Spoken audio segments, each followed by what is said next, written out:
చాలామంది నాకు karmic healing అంటే ఏమిటి అని డౌట్ అడుగుతూ నేను కార్మిక్ హీలింగ్ అనేది లూయిస్ యొక్క జీవిత చరిత్ర చెప్తూ ఆమె ఒక బుక్ రాశారు. You can heal your life. ఆమె లైఫ్లో జరిగిన నిజమైన సంఘటనలను ఆమె ఎలా హీల్ చేసుకున్నారో తెలుపుతూ ఈ బుక్ రాశారు. ఈ బుక్ వచ్చేసి ప్రపంచంలో ఎక్కువగా అమ్ముడుపోయిన బుక్కుల్లో కూడా ఈ బుక్ కూడా ఒకటే అన్నమాట. ఈ బుక్లో సారాంశాన్ని తెలుపుతూ మన కర్మని మనం ఎలా హీల్ చేసుకోవచ్చు అని కూడా నేను మీకు వివరిస్తాను. లూయిసే ఈ బుక్ రాసేటప్పుడు అన్నారు, నేను నరకం లాంటి జీవితాన్ని అనుభవిస్తూ ఈ బుక్ రాస్తూ ఉన్నాను అనేసి. చిన్నప్పుడే ఆమె తల్లిదండ్రులు విడాకులు తీసుకోవడం వల్ల స్టెప్ ఫాదర్ వేధింపులు, లైంగిక వేధింపులు, ఇలా ఎన్నో గాయాలు ఆమె మనసుపై పడ్డాయి. ఆ తర్వాత పెరిగి పెద్ద అయ్యాక కూడా ఆమె దురదృష్టం ఆమెను వెంటాడింది. ఆమె వైవాహిక జీవితం కూడా విఫలమయ్యింది.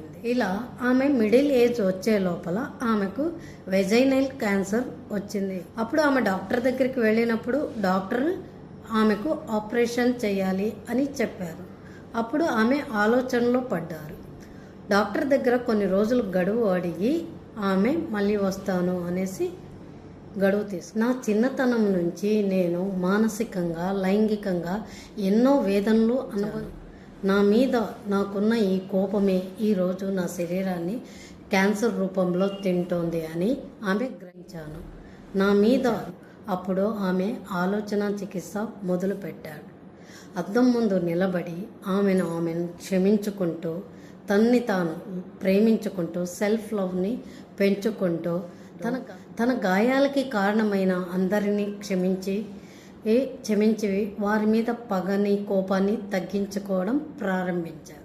క్షమించడము అంటే వాళ్ళ తప్పుల్ని యాక్సెప్ట్ చేయడం కాదు, వాళ్ళపైన ఉన్న కోపము తన శరీరాన్ని తింటోంది అనే విషయాన్ని గ్రహించి వాళ్ళ మీద ఉన్న కోపం పగని విడిచిపెట్టి ఆమె జీవితం నుంచి ఆ విషయాల్ని తొలగించి వేయడము. ఇలాగా చాలామంది వాళ్ళ జీవితంలో జరుగుతున్న విషయాలకి రిపీటెడ్గా అనుకుంటూ ఉంటారు, నాకు డబ్బులు లేదు, నాకు ఆరోగ్యం లేదు, నాతో ఎవరు మంచిగా ఉండడం లేదు అనేసి ఇలాగా ప్రతి విషయాన్ని రిపీటెడ్గా అనుకోవడం వల్ల మన శరీరం నుండి అలాంటి వైబ్రేషన్సే వస్తాయి.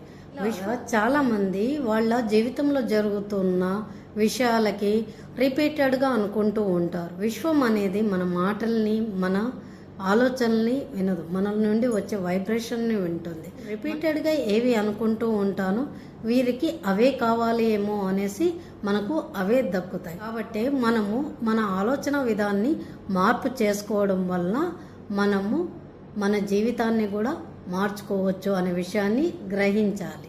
ఇలాగా లూయిసే ఎన్ని సంవత్సరాలు జీవించారో తెలుసా? ఆమె 1926 అక్టోబర్ 8న జన్మించారు. 2017 ఆగస్టు 30న మరణించారు. ఇలాగా ఆమెను అంతకు ఆమె హీల్ చేసుకుంటూ 90 సంవత్సరాల దగ్గర ఆమె జీవించారు.